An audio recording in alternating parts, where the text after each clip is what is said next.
Don't react. Wait until your mom leaves, my husband whispered while in my parents' attic. I was frozen, staring at what we'd just discovered hidden behind old Christmas decorations. My hands were shaking as I realized my mother had been lying to me for 30 years. When I confronted her about what we found, everything I thought I knew about my family crumbled. The truth was so devastating that I had to make a choice: expose the secret that would destroy multiple lives, or become complicit in covering up something that had already cost me everything I thought was real. The morning started like any other Saturday in early October, the kind of crisp autumn day in Willowcrest, Maine, where the leaves are just starting to turn, and there's a hint of wood smoke in the air. My husband Marcus and I had driven up from Portland the night before, staying in my childhood bedroom that still had the same pale yellow walls and the white bookshelf packed with novels I'd read in high school. We were there to help my parents, Eleanor and Vincent Holloway, tackle what they called the Great Attic Purge of 2024.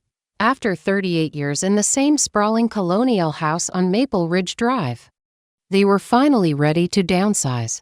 My father had retired from his job as a high school principal the previous spring, and my mother, who'd spent decades teaching piano lessons in our converted sunroom, was ready for something smaller, more manageable. "We're drowning in stuff," my mother had said during our last phone call. "I can't even remember what's up there anymore. Could you and Marcus spare a weekend to help us sort through it? There's probably nothing important. Just old school papers and Christmas decorations."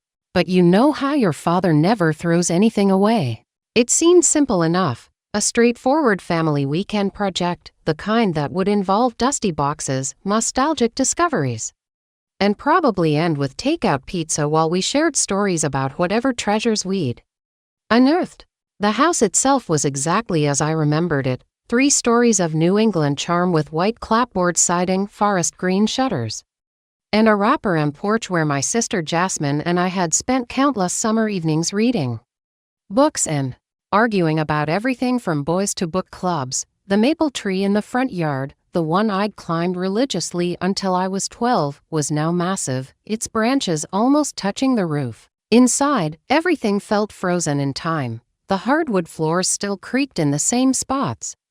The banister was still slightly loose at the bottom where Jasmine had swung on it despite being told not to countless times, and the kitchen still smelled like the vanilla candles my mother burned year-round.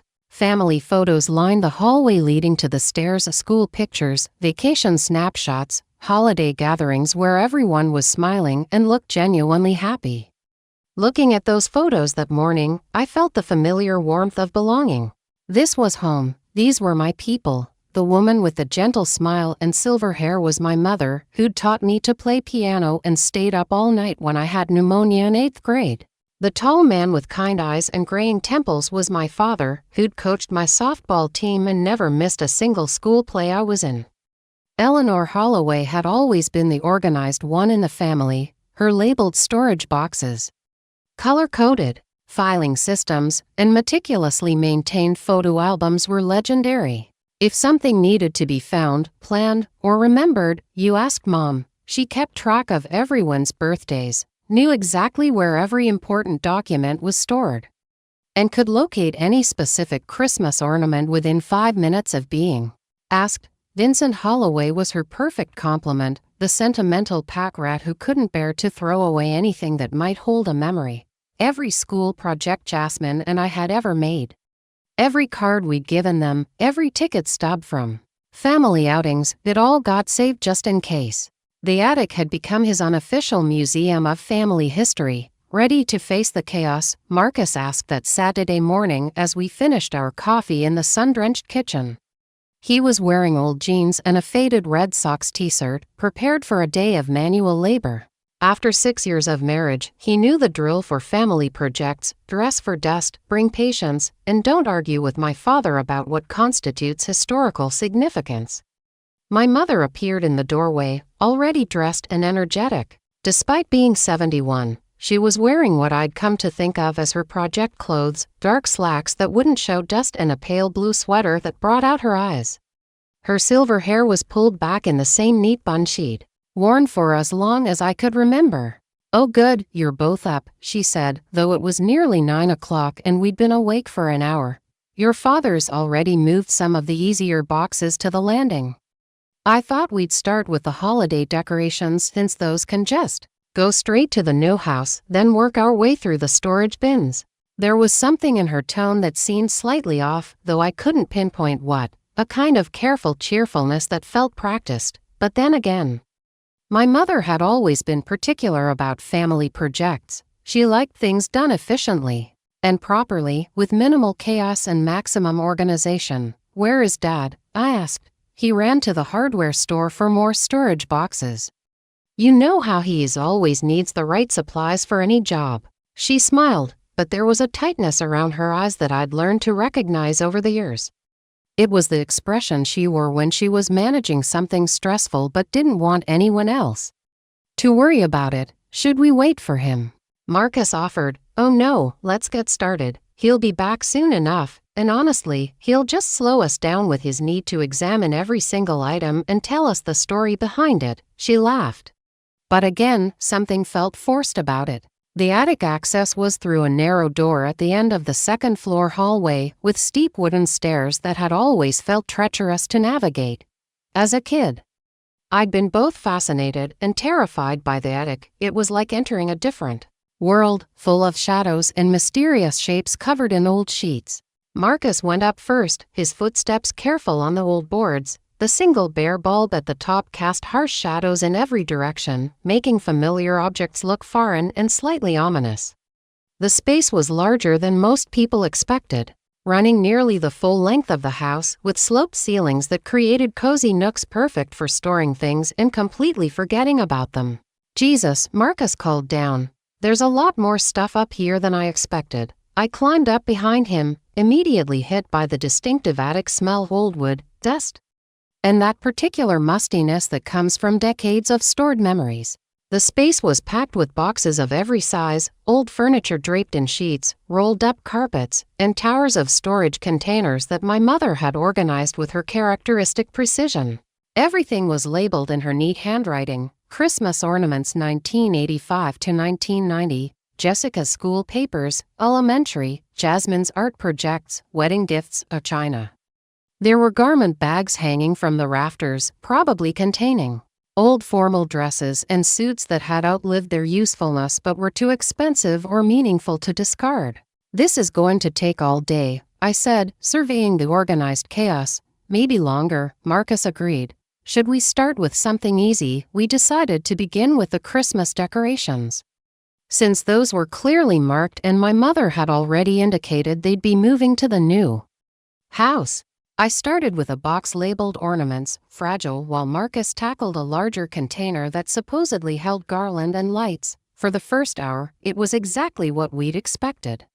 Nostalgic discoveries, gentle teasing about questionable decoration choices from the 1980s, and the kind of casual conversation that makes mundane tasks pleasant. I found ornaments I'd made in elementary school, still carefully wrapped in tissue paper despite being objectively terrible. Marcus discovered a collection of ceramic Christmas village houses that my mother had apparently been collecting for decades without ever mentioning it. We created a system: keep boxes to one side, donation items to another, obvious trash in garbage bags. It was methodical, peaceful even. The kind of work that lets your mind wander while your hands stay busy. That's when Marcus moved a large box labeled Holiday Lights 1995 that had been positioned near the back corner, behind several other containers. "Ha," he said, his voice changing slightly. "What? There's something back here, behind all the Christmas stuff." I looked over to see him crouching near the sloped wall where the roof met the floor, an area that would have been completely hidden by the boxes we'd already moved. He was looking at something I couldn't see from my position. "What kind of something?" I asked, moving closer. "It's a small safe. Like a document safe." I felt a strange flutter in my stomach. "That's weird. Why would they keep a safe up here?" "I don't know, but it's not dusty like everything else. It looks like someone's been accessing it recently." The safe was small, maybe the size of a laptop, with a simple combination lock. It was wedged into the corner behind where all the Christmas decorations had been stored. Positioned in a way that suggested it had been deliberately hidden rather than simply stored. "Should we move it?" I asked. Marcus was already lifting it carefully. "It's not very heavy. Feels like there are papers inside, maybe some small items." "Well, it's probably just important documents, insurance papers, maybe Mom and Dad's wills, or something." But even as I said it, I felt uneasy. If it contained routine important documents, why hide it in the attic behind Christmas decorations? Why not keep it in my father's study, or in the bedroom closet, or any of the other logical places people store safes? Marcus was examining the lock. "It's not a digital lock. Just a simple combination." "We shouldn't open it," I said automatically. "It's their private stuff." "You're right," he agreed, but he was still holding it, turning it over in his hands. "It's just strange, why hide it up here?" That's when we heard my mother's voice from downstairs. "How's it going up there? Finding anything interesting?" There was something in her tone, a forced casualness that made the hair on my arms stand up. It was the voice she used when she was pretending not to be worried about something.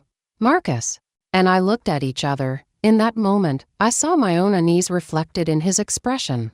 "We should put it back," I whispered. "Yeah," he agreed, but neither of us moved. Then we heard footsteps on the attic stairs. "Don't react. Wait until your mom leaves," Marcus whispered urgently. Quickly setting the safe back in its corner and repositioning one of the Christmas boxes in front of it, my mother appeared at the top of the stairs, slightly out of breath from the climb. "How are you two doing? Making progress? Getting there?" I said, hoping my voice sounded normal. "Lots of Christmas stuff, just like you said." She looked around the space, her eyes scanning the moved boxes in reorganized piles. For just a moment, her gaze lingered on the corner where we'd found the safe, though it was now hidden again behind the decorations. "That's wonderful," she said. "Don't wear yourselves out. We have all weekend, and there's no rush." Again, that strange tone, as if she was reassuring herself as much as us. "Mom," I said, "is everything okay? You seem a little, I don't know, nervous." She laughed, but it sounded hollow in the confined space. "Nervous? Oh honey, I'm just overwhelmed by the scope of this project. 38 years of accumulation is a lot to face all at once." It was a reasonable explanation. But something about her body language contradicted her words. She seemed to be avoiding direct eye contact, and her hands were fidgeting with the hem of her sweater in a way that suggested anxiety. "We can take breaks whenever you need them," Marcus offered. "Or spread this over multiple weekends if it's too much." No, she said quickly. "I'd rather get it done. Once we start something like this, it's better to push through. You know how these projects can drag on forever if you don't commit to finishing them." She looked around the attic one more time. That same scanning gaze that seemed to be checking on specific locations rather than just surveying our progress. "I'll leave you to it then," she said. "Call down if you need anything." We listened to her footsteps retreating down the stairs, then the sound of her moving around in the hallway below. Neither of us spoke until we were sure she was out of earshot. "That was weird, right?" Marcus said quietly. "Very weird," I agreed. She definitely seemed nervous about something. "And did you notice how she looked at that corner? Like she was checking to make sure the safe was still hidden." I had noticed, though I'd been hoping I was imagining it. "What do you think is in it?" "I don't know, but given how she's acting, probably something she doesn't want us to find." We stared at the corner where the safe was hidden, both of us clearly thinking the same thing. The ethical thing to do would be to ignore it, respect their privacy, and continue with the innocent task of sorting through Christmas decorations. But the way my mother had behaved, the careful positioning of the safe, the nervous energy that seemed to radiate from her, all of it suggested that whatever was in there was significant. "Maybe it's financial stuff," I said, trying to convince myself. Tax records or investments they don't want to discuss with us." "Maybe," Marcus said, but he didn't sound convinced. "Or maybe it's something about Dad's health. You know how private they are about medical stuff." Could be. But we both knew we were grasping for innocent explanations because the alternative, that our parents, my parents, were hiding something genuinely problematic, was too uncomfortable to consider directly. We should keep working, I said finally. Pretend we never saw it. Right, Marcus agreed. But for the next hour, as we continued sorting through holiday decorations and old storage boxes, my mind kept drifting back to that small safe and the way my mother had looked when she saw us in the attic. There was a secret here, something significant enough to hide and worry about. And despite my better judgment, I was desperate to know what it was. The irony wasn't lost on me. I'd come home for a simple weekend project, looking forward to the comfortable predictability of family time. Instead, I was sitting in my childhood attic, wondering what my parents were hiding and whether I really wanted to find out. As it turned out, I was about to discover that some questions, once asked, can never be unasked, and some truths, once revealed, change everything that came before them. To understand why finding that safe felt like the ground shifting beneath my feet, you need to understand what my family had always been to me. We weren't perfect, no family is, but we were solid. Predictable, the kind of family that other people envied for our stability and closeness. Eleanor and Vincent Holloway had been married for 42 years, together since they met in college at the University of Maine. My father was studying education, planning to become a teacher like his own father had been. My mother was majoring in music, with dreams of becoming a concert pianist that she'd eventually set aside to focus on family and private lessons. They were what people called good people. The kind of parents who never missed a school concert, who volunteered for every fundraiser, who knew all their neighbors by name and brought casseroles when someone was sick. My father had been the principal at Willowcrest High School for 23 years before retiring, beloved by students and respected by faculty.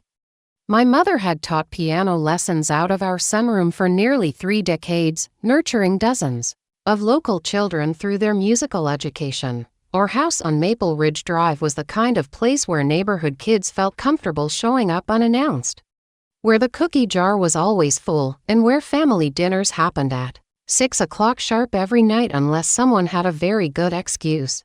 My parents had rules, but they were reasonable ones. Expectations, but achievable ones. Love, but the kind that felt secure rather than suffocating. I was 30 years old, and I had never once doubted that I belonged in this family. Sure, I'd occasionally wondered about the differences between Jasmine and me. She was artistic, spontaneous, and had inherited my mother's musical talent along with her ability to light up any room she entered. I was more like my father, methodical, responsible, the kind of person who made lists and actually followed them. Jasmine was the one who painted murals on her bedroom walls and convinced our parents to let her get her ears pierced when she was 12. I was the one who organized my books alphabetically and had a college savings account by the time I was 14. But differences between siblings are normal, expected, even. I never questioned that we were both equally theirs, equally loved, equally part of the story they'd built together. My childhood memories were solid, happy ones. Family vacations to Acadia National Park every summer, where we'd rent the same cabin on the lake and spend a week hiking, swimming, and playing board games when it rained. Christmas mornings that felt magical, with stockings hung by the fireplace and pancakes shaped like snowmen. Piano recitals where my mother beamed with pride even when I forgot half the notes, and softball games where my father cheered louder than any other parent in the stands. I remembered being sick with the flu when I was 8, and my mother sleeping in the chair beside my bed for 3 nights straight, taking my temperature every hour and reading me stories until I fell asleep. I remembered the time I accidentally broke my grandmother's antique vase, and instead of getting angry, my parents helped me research how to repair it properly, turning my mistake into a lesson about taking responsibility and making things right. These weren't manufactured memories or wishful thinking. They were real, solid experiences that had shaped who I became, the kind of foundational love that makes you feel secure in the world, confident that you have a place where you belong unconditionally. When I graduated from college with a degree in social work, my parents were in the front row holding a banner they'd made themselves when Marcus and I got engaged. My father cried during the toast at our engagement party, talking about how proud he was of the woman I'd become and how lucky Marcus was to have found me. when we bought our first house in Portland. They drove down the same weekend to help us paint and insisted on leaving us with a refrigerator full of groceries and a bottle of champagne to celebrate. This was who they were, who we were, a family that showed up for each other, that celebrated successes and weathered difficulties together, that operated on a foundation of trust and honesty that I'd never had reason to question. My relationship with my mother, especially, had always been close. We talked on the phone twice a week, sharing everything from work frustrations to recipe recommendations. She was the first person I called when I got promoted to supervisor at the community mental health center where I worked. She was the one I turned to when Marcus and I went through a rough patch in our 3rd year of marriage, offering gentle wisdom without taking sides or making judgments. Eleanor Holloway was the kind of mother who remembered that I preferred vanilla over chocolate, who sent care packages during stressful work periods, who never forgot an important date or anniversary. She kept photo albums meticulously organized, with every significant moment documented and labeled. She wrote thoughtful cards for birthdays and holidays, the kind that arrived exactly on time and always included a handwritten note that made you feel seen and valued. She was also intensely private about certain things, but in ways that had always seemed appropriate rather than suspicious. She didn't gossip about neighbors or share details about other people's personal business. She kept financial discussions between herself and my father, which seemed mature and reasonable. She was discreet about any disagreements she and my father might have had, presenting a united front that felt stable rather than fake. Looking back now, I can see that there were moments when she deflected certain questions or changed the subject when conversations got too personal, but at the time, it just seemed like she was a woman who valued privacy and maintained appropriate boundaries. I respected that about her. My father was more of an open book, enthusiastic about sharing stories from his teaching days, happy to discuss anything from local politics to his latest woodworking project. But he also deferred to my mother on family matters in a way that seemed like partnership rather than avoidance. If someone asked about family history or old photos, he'd often say, "You'll have to ask Eleanor about that. She's the one with a good memory." It was my mother who kept track of family birthdays, who organized holiday gatherings, who maintained relationships with extended relatives. She was the keeper of our family story, the curator of our memories, the one who decided what was worth preserving and what could be forgotten. Jasmine and I had often joked that Mom could probably write a book about our family history, given how organized she was about documentation. Every report card, every school photo, every milestone was carefully preserved in labeled boxes or photo albums. She had a system for everything, a place for every memory, a story to accompany every artifact, which is why finding that safe, hidden, and unlabeled felt so wrong. The Eleanor Holloway I knew didn't have secrets hidden in attics. She didn't keep important documents in random locations. She certainly didn't behave nervously around her own family, checking corners and avoiding eye contact when asked simple questions. As Marcus and I continued working in the attic that morning, trying to pretend we hadn't seen what we'd seen, I kept thinking about the woman who had raised me, the mother who had taught me that honesty was the foundation of all good relationships, who had always emphasized the importance of trust and open communication, who had never given me any reason to doubt her integrity or question her character. But I also couldn't stop thinking about the way she'd looked when she came up to check on us. The careful casualness of her voice, the way her eyes had scanned the space as if she was conducting an inventory rather than just checking on our progress. The relief I'd seen in her expression when she realized the safe was still hidden. And underneath my confusion and growing unease, there was something else. A tiny, persistent voice in the back of my mind that was starting to ask questions I'd never thought to ask before. Questions about why I looked so different from both my parents and my sister. Why I had blue eyes when everyone else in the family had brown. Why I'd always been taller and broader than anyone else in our immediate family tree. Why certain family stories from my early childhood were always vague, lacking the specific details that characterized every other family memory. These were thoughts I'd never entertained seriously before, dismissing them as the kind of random genetic lottery that happens in every family. But sitting in that dusty attic, staring at the corner where someone had hidden something they clearly didn't want found, those old, dismissed questions were starting to feel more urgent. What if the life I'd always taken for granted wasn't the whole story? What if the foundation of love and security I'd built my identity on was missing some crucial pieces? And what if my mother, the woman I trusted more than anyone else in the world, had been keeping those pieces from me for 30 years? The safe sat in its hiding place. Small and innocuous, but somehow radiating significance. Whatever was inside, it had the power to make my mother nervous, to disrupt the careful order she'd maintained for decades. And despite every instinct telling me to respect their privacy and leave well enough alone, I was starting to realize that I needed to know what she'd been hiding. Because the woman who had raised me to value honesty above all else wouldn't hide something unless it was important, and if it was important enough to hide, it was probably important enough to change everything.